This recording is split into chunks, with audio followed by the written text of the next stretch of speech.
One of the really important takeaways or conclusions that I am learning from this interview today or discussion today is how important it is to look at projections and understand and be clear on whether or not you can afford to keep the house.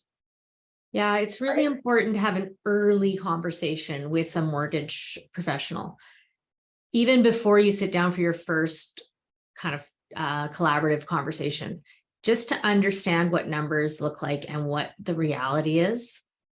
And would you have that with both spouses or just one?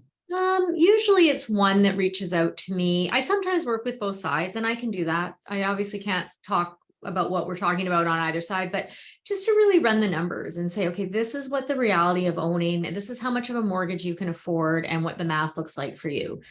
And we hypothesize what support payments might be coming in or might be payable and put that into the math.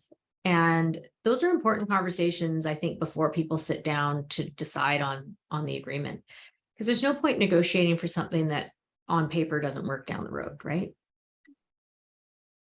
So this leads me to a conclusion that it's incredibly important to be sure that you can afford to keep the family home. Mm-hmm. Because in the event that you go down that path and you can't afford it a year and a half later, you could get into real trouble. Right. You've got the cost of selling a home, upwards of $100,000 in fees, moving costs, and breaking a mortgage. Right. You've also got what I call the liquidity cost, which is what if you cannot sell or you have to fire sell your home? Right. Right. Yeah. And what happens if you do end up in that situation? And do you ever see it where somebody is forced to sell the home? They're not making mortgage payments.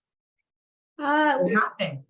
Yeah, it can happen. I like to think that most of the people I work with understand that their clients need to talk to me early on. I compare it to buying a pre-sale where it might be closing 2-3 years out. So your negotiations for your separation might take a year, but you should talk to me in month number 1.